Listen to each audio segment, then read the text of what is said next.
really elaborate and really educational. Before we start our question and answer session, may I convey to all our speakers very positive comments coming through the chat section of this evening, very acknowledging to the program, to the topic selection, and to actually the conduct of the presentations. This evening we had more than 350 participants. I could spot them from all over Egypt, from Saudi Arabia, from India, from the States, and from Canada, which is really impressive. And I'd like to congratulate the organizers for a very successful evening. I'll hand over to my dear colleague, Professor Ilham, to start the question and answer session on the first segment of the evening. I echo the nice words of my colleague, Dr. Mohammed Bayoumi. Really, this was a very beautiful session. I'm happy to participate in. We have some questions for the first, which is headed by Dr. Iman and Dr. Samar. The first question is, yes, from Dr. Walid. Excuse me? Dr. Ilham. أنا دكتور طارق. أهلا يا طارق. من فضلك بس أنا عايز أوجه خالص الشكر للمجموعة الرائعة اللي عملت النهارده بالمؤتمر. حقيقة أولادنا كانوا على قد المسؤولية، والسادة الضيوف كانوا قدموا سيمفونية رائعة من العلم الجميل. أعتقد إنه أمتع الجميع. ما كانش الموضوع ممكن يتم لولا القيادة الحكيمة من الأستاذ الدكتور إلهام حسني والأستاذ الدكتور محمد عطية. أنتوا حقيقة شرفتونا ورفعتوا من قيمة المؤتمر، فأنتوا وجودكم في حد ذاته يعني بيرفع قيمة وبريق أي مؤتمر. كنت لازم أتكلم وأوجه لكم خالص الشكر، والشكر لولادنا حقيقة وضيوفنا على أعمالهم.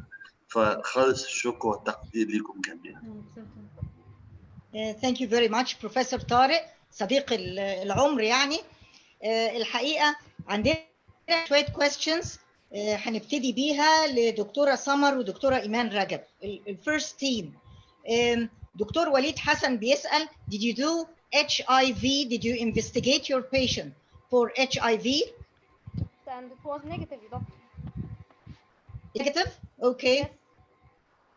Yes. And then there is a question from Professor Sahar, and we are very happy to have her with us tonight. She's asking, did you do can we do surgical excision and biopsy of the fungal lesion in this patient? Did you consider this?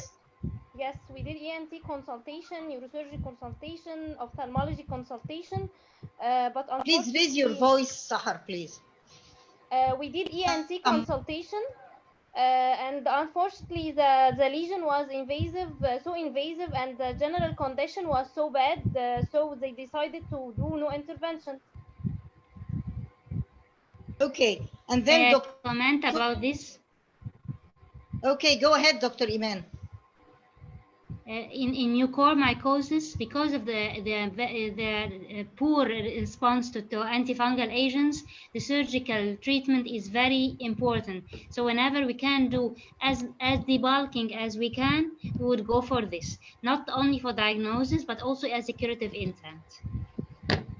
Yes, and if you allow me to comment, we have a patient with CARD9 deficiency, which is one of the innate immune defects, who had invasive fungal infections, and every time we had to do debulking before starting posaconazole and itraconazole as treatment. Debulking was a good in this patient. Okay, Osman from Asyut is asking what about the long-term fungal prophylaxis in primary immune deficiency patients? Do you do this? And what would you recommend for Iman?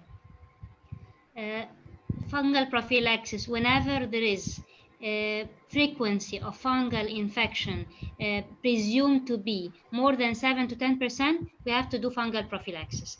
the type of fungal prophylaxis depend on the frequency of the encountered fungi. If it's common to have Candida albicans, we go for fluconazole. Probably in this era, because of the predominance of the non-albican species and the Aspergillus, it's better to use Vari or Microphage according to the admission status of the patients. Vari predominates because of the available of the oral form, but I said in the presentation we have sometimes to do MTD therapeutic drug monitoring for the patients. So yes, whenever it's sometimes indicated, but according to the policy of the institution. Okay, and then Dr. Tariq Atiyah is asking, is it better to diagnose CNS fungal infections by MRI or CT? What modality that you would prefer? The MRI is more important because the fungal infection metabolizes with the iron. So sometimes they use the T2 star. We use it in the thalassaemic patients. So it is used in fungal infection because there is iron deposition inside the fungal balls inside the brain. So whenever it's present, it goes in favor with the fungal infection, but for sure the sure diagnosis is by biopsy. It's not by radiological, only inside the brain, specifically for the brain lesions. Okay, Dr. Ghulam Nabi, he's a pediatrician from he's very happy with the presentation, Dr. Summer, and he's asking about some points about the fundus examination of the patient, lumbar puncture, the blood culture, and the immunodeficiency. He said it should present early in life, and this argues against this in this patient. But there are, Dr. Ghulam, allow me to answer you this because I'm an immunologist. There are immune deficiency disorders, primary immune deficiency disorders that begin late in life. Some of them innate immune system, such as the CARD mutations, and so the common variable immune deficiency. Sometimes it presents even in adulthood.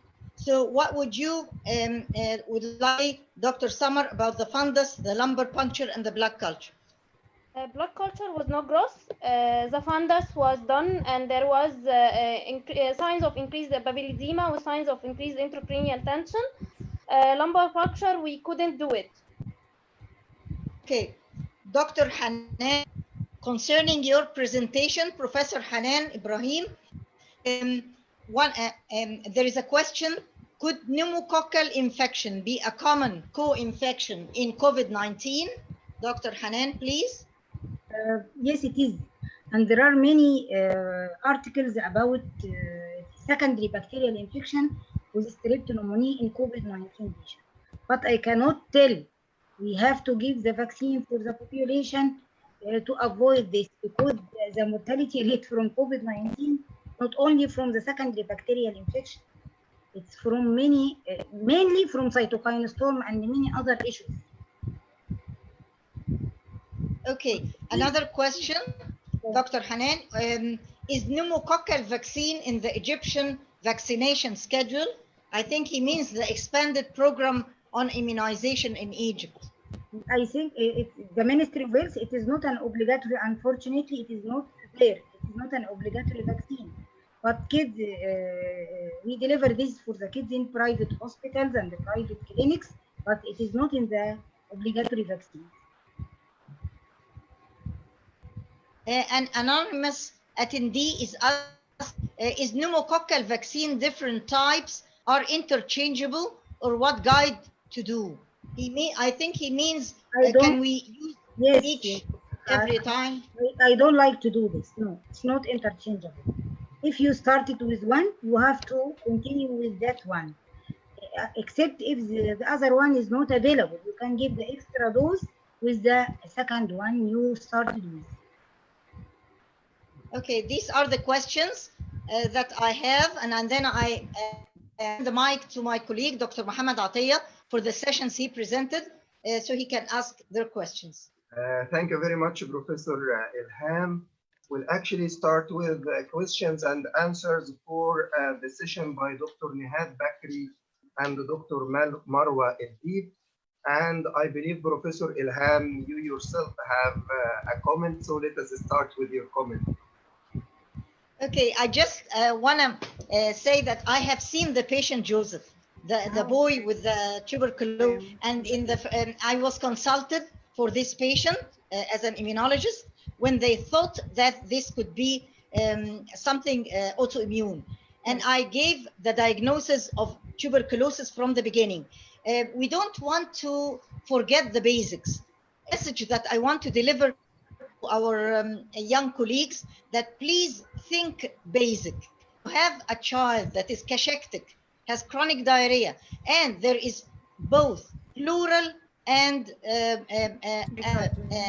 pericardial effusion. You have to think first what is common in our country. So I thought of tuberculosis. I asked for the quantiferon, and I called the chest hospital to ask them for a therapeutic test in this, if they can give us anti-tuberculous medications, even to start as a therapeutic test. So I'm happy patient is fine when I saw his photo here in the, in the session. This is very, very intelligent remark, Dr. Ilham, dear professor, of course, because yes, I highlighted that in this very patient, the presence of effusions is more towards the tuberculous side.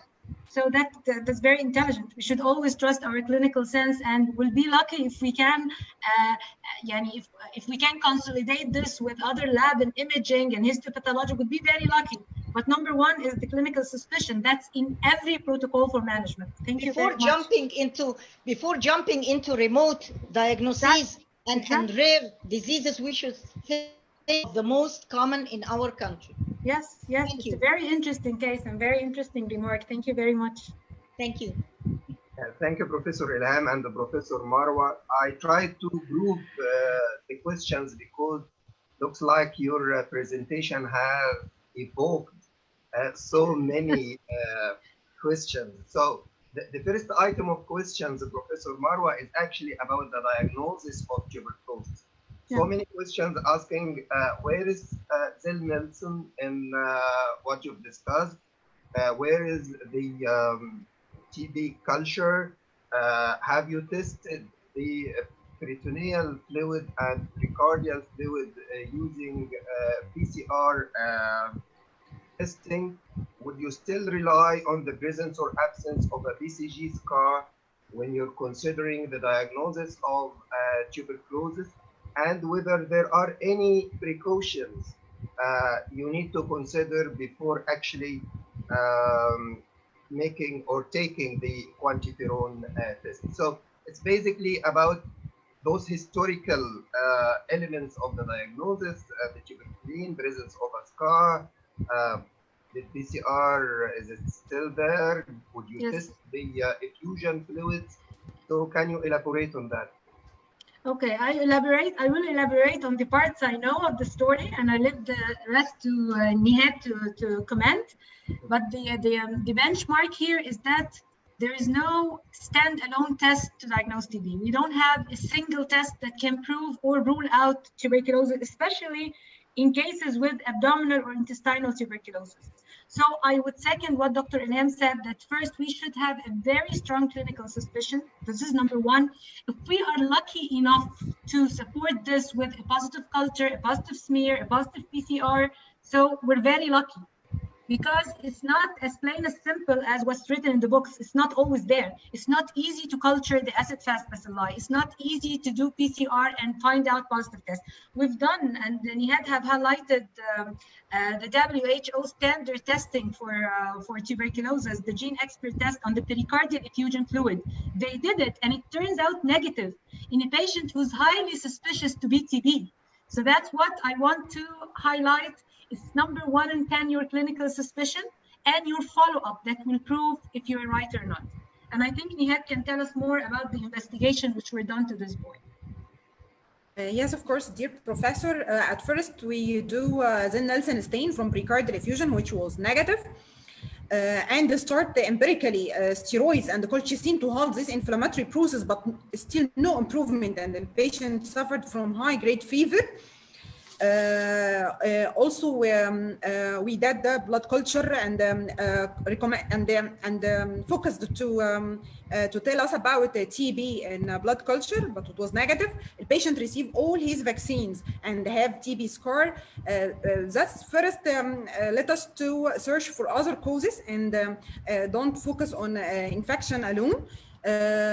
We did all investigations to cover all points of differential diagnosis. Yes, we suspected at first TB, then excluded other causes of infection and put in mind inflammatory process, like inflammatory bowel disease. And the last decision was to do quantiferon and GIT endoscopy. The surprise was in quantiferon was positive. Even it was undetermined, but the patient show marvelous improvement within 1 week, no fever, and improvement of his appetite. So this effect, Dr. Muhammad, this effect is the perfect response. If you get a positive, what I could say a therapeutic test, but it should be maintained because all anti-tuberculous drugs have an anti-inflammatory effect. And that's why the response should be monitored over not only 1 week, it should be sustained over a few months. And I believe this is what happened with this patient. So the response here, the clinical suspicion and the response, I believe these were the hallmarks. Right. That's very clear, Professor Marwa. And this will take me into the next question, which was by Dr. Nagla Othman from Asyut. Yes, I know Nagla. Who is sending her greetings to person. And she's actually asking, what did you use for the treatment of tuberculosis in this child? And when you start an empirical or a therapeutic trial, would you use 2 drugs or 3 drugs, and what do you use? The standard is to use 4 drugs. The standard first, in the start of the 2-month therapy, we used 4 drugs, the rifampicin, the INH, pyrazinamide, and ethambutol. This is the standard, and then if the response is adequate, we continue for 12 or 18 months on INH and rifampicin. I'm not sure, Nihad, specifically what did this patient receive, but the standard is to start with 4 drugs at the very start of 2 to 3 months, and follow up the clinical and histopathological response. So this is the standard algorithm. Even if you're starting the trial, you would start with 4 drugs. So that's clear for everyone. That's what I believe, and that's what's written in the algorithm. I don't know how did they follow. I'm not arguing. I'm trying to make it. No, I'm not. I'm just saying, yeah. For our participants. Is only that I'm not sure what they did in this very patient. If he received 4 drugs or not. Can answer what this patient. Yes. Nihad.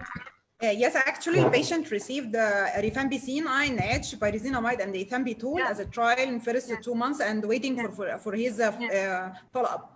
Yes, that's the standard, and that's perfect. That's brilliant. So I think that will answer the question on the treatment of tuberculosis.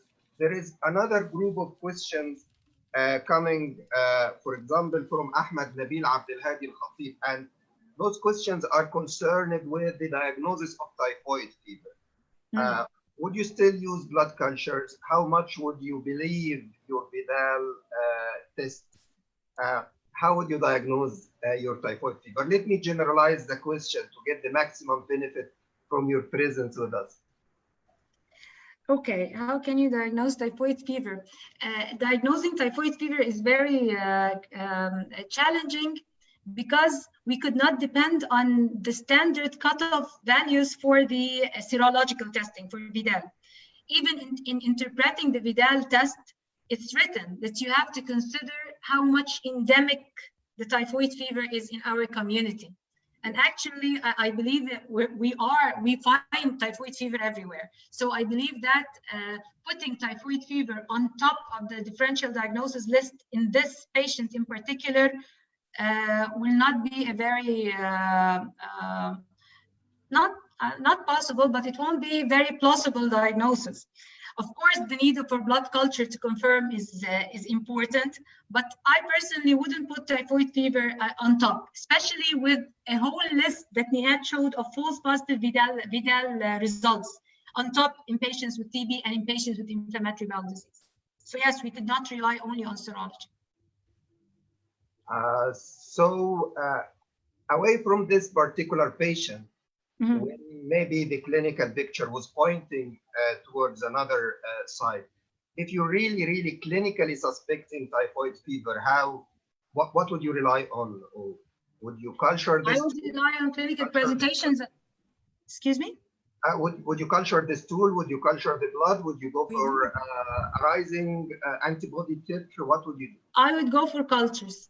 I won't really go for serology. I would go for cultures. Thank you very much. That's a very clear answer. There was the last question, whether there are any precautions before doing the quantiferon test. I hope I could answer this question. I don't know. I'm not technically aware. I'm not technically aware. Maybe Nihed will have an answer.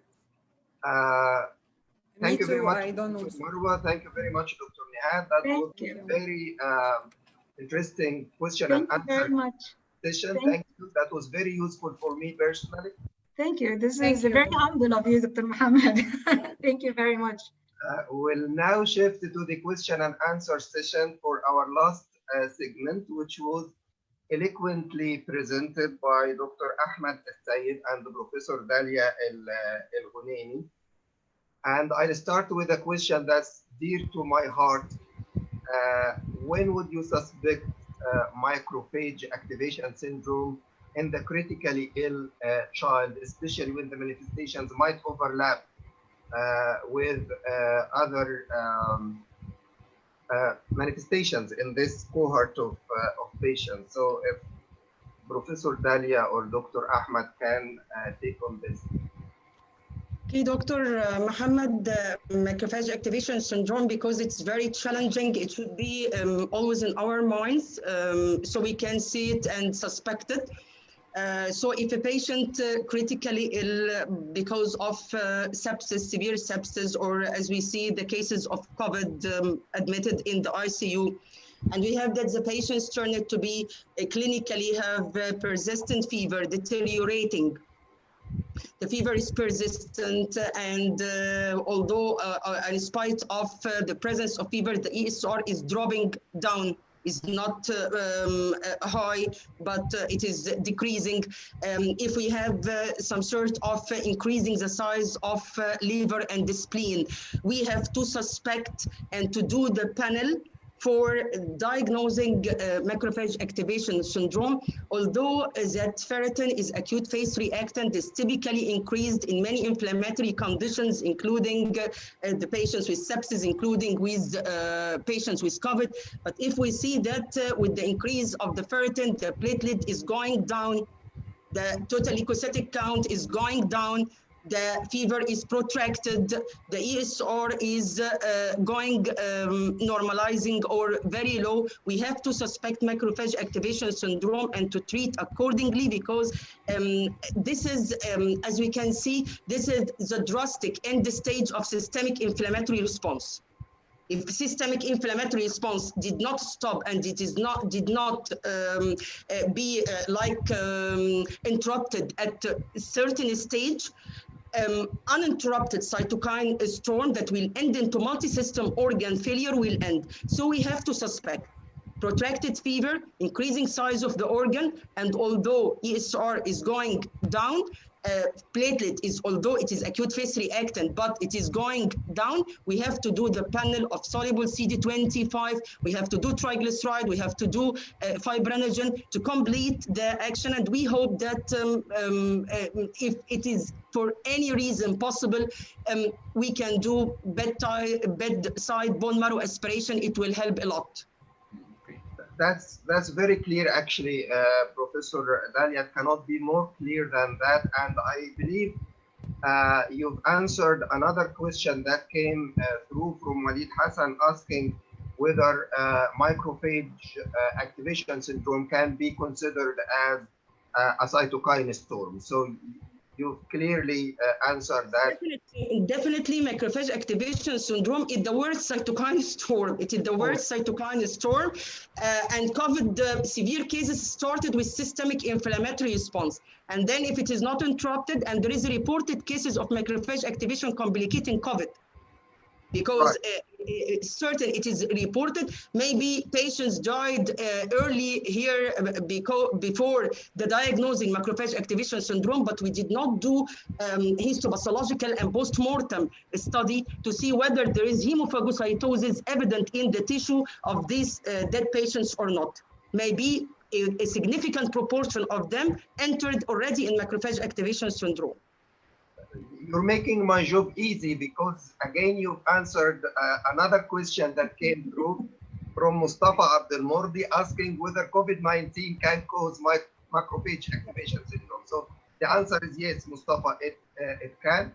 The professor has already answered. See, Dr. Muhammad, we have to know that macrophage activation syndrome, macrophage activation syndrome is a term used to describe secondary hemophagocytic lymphohistiocytosis complicating rheumatic disease. In a COVID, it is termed secondary hemophagocytic lymphohistiocytosis. It is not macrophage. It is just names. It is just describing, but it is the same underlying mechanism. But we have to believe that any inciting agent could end in hemophagocytic lymphohistiocytosis. Right. Again, you're answering unasked questions on my list, because there was a question from Hind Ahmed asking what's the difference between HLH and MAS. So you've already answered that. Thank you very much. That it's something like the common final pathway for so many etiologies. Yes, Dr. Muhammad, it's when they classify first hemophagocytic lymphohistiocytosis, they found that there is syndromes with a strong genetic basis, whether it's a familial type and others that associating primary immune deficiency. And there is sporadic cases that complicate infection. They classify the secondary causes to rheumatic disease as macrophage activation syndrome. Right. Just name it. Continue answering the questions. I'm really impressed, because there was another question asking whether there was a genetic background for macrophage activation syndrome, and you answered yes.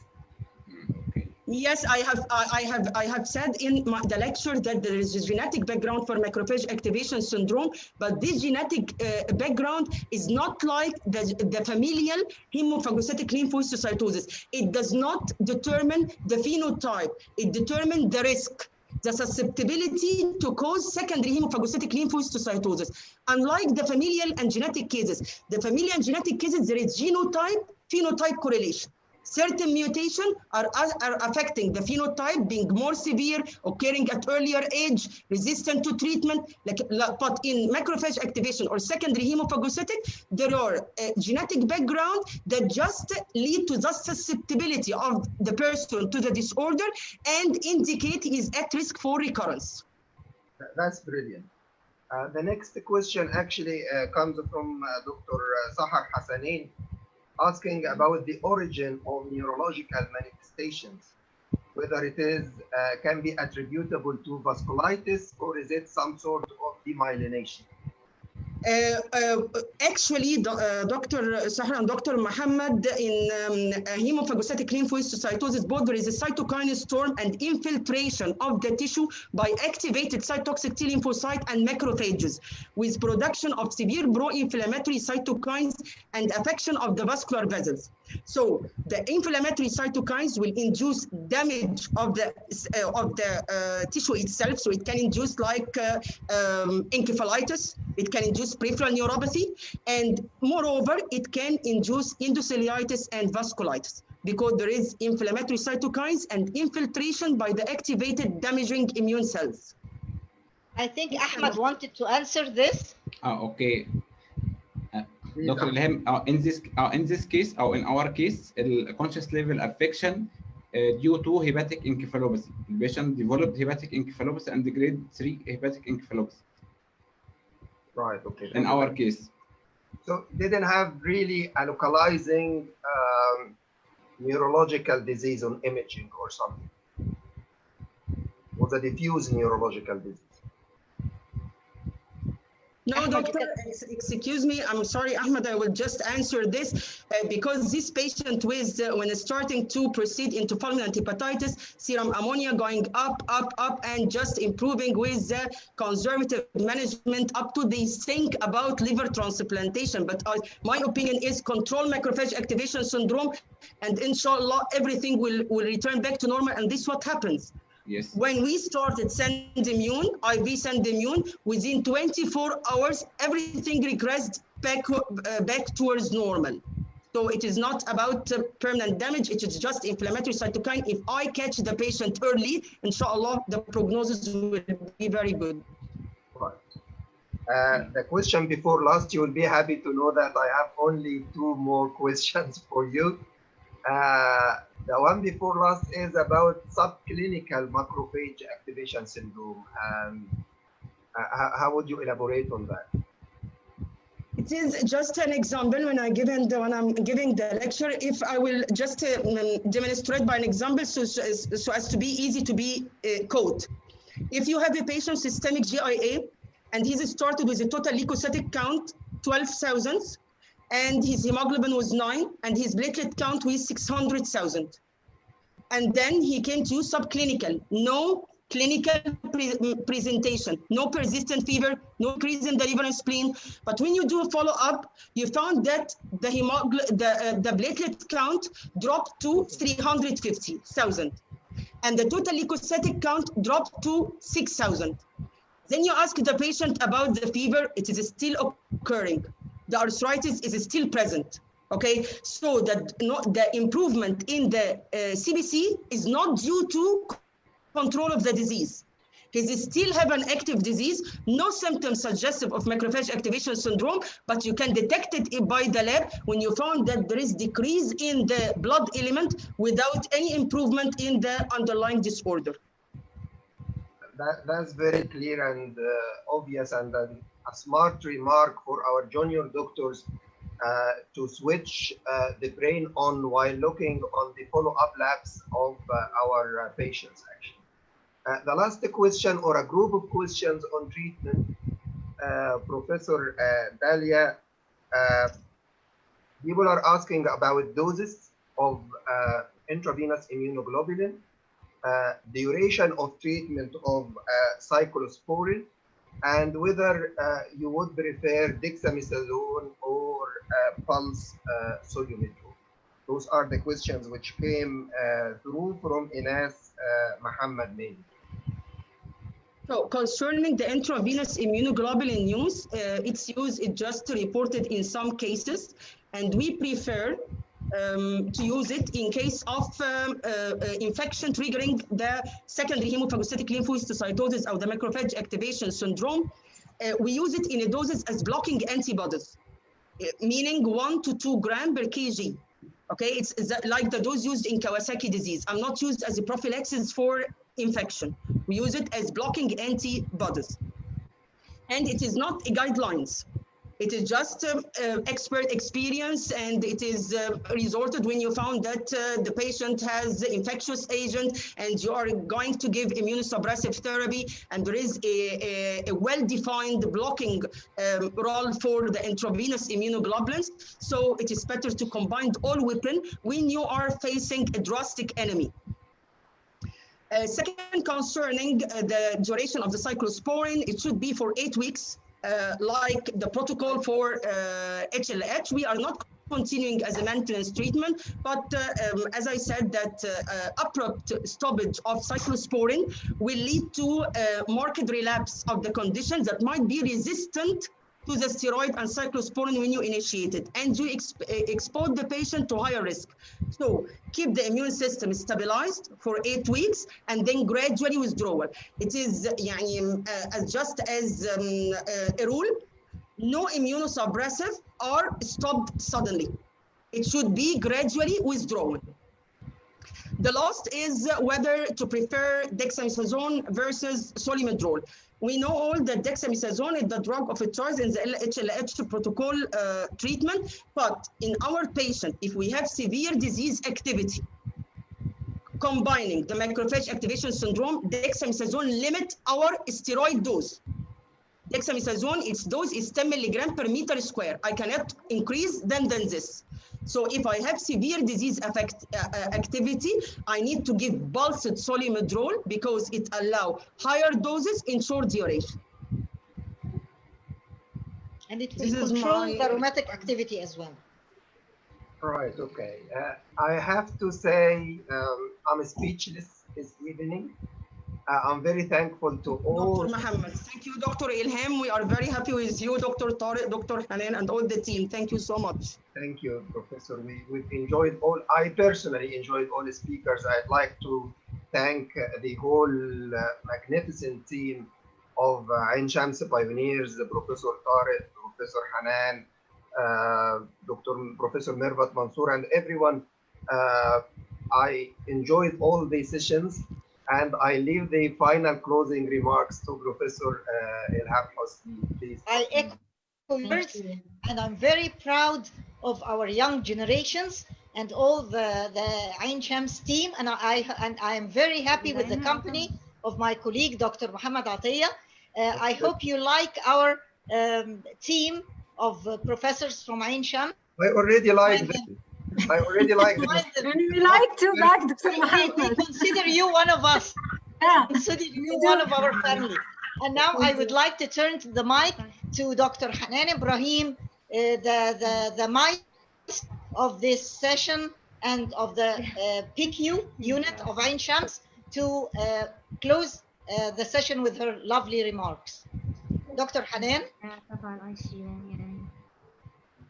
عايزة أشكر كل ولادي السبيكرز كلهم أجيال اتعلموا معانا واشتغلوا معانا بيكيو منذ أن كانوا نواب صغيرين في الرعاية.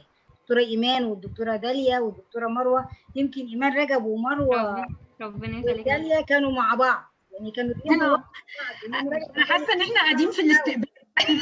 والثالثه كانت في الاستقبال. ايوه انا فاكراهم الحقيقه. احنا كبار قوي يعني، لكن دي الحقيقه مش هنقدر نهرب منها.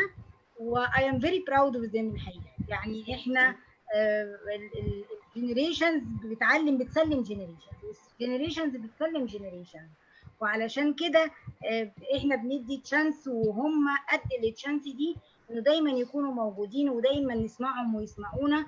هم بقى كمان بقوا اشطر مننا جدا. لا دكتوره حنان، ثانك يو فور ذا تراست.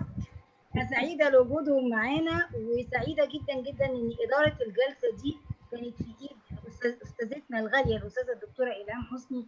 ياما اتعلمنا منها منذ ان كنا نواب صغيرين، والاستاذ الدكتور محمد عطيه اللي هو معانا سنه ورا سنه من ساعه ما ابتدينا نتكلم بيدياتريك ICU. قد يكون ما حدش يعرف ان الاستاذ الدكتور محمد عطيه اول حد يعمل حاجه اسمها مؤتمر رعايه مركزه للاطفال في مصر. فالشيء بالشيء يذكر، يعني هو اللي حمسنا ان احنا نعمل كده. فاشكركم. الجلسه كانت فيري فروتفول، الجلسه كانت فيري بينيفيشال. مش عايزه اقول لكم الفيدباك اللي جايين على الجلسه على الواتساب وعلى الفيسبوك، الفيورز شكلهم ايه وبيقولوا ايه. اتمنى ان انتوا دايما تكونوا معانا سنه ورا سنه، واتمنى ان احنا نتشارك مع بعض الخبرات ويكون عملنا ده صدقه جاريه لكل الناس اللي هيسمعونا.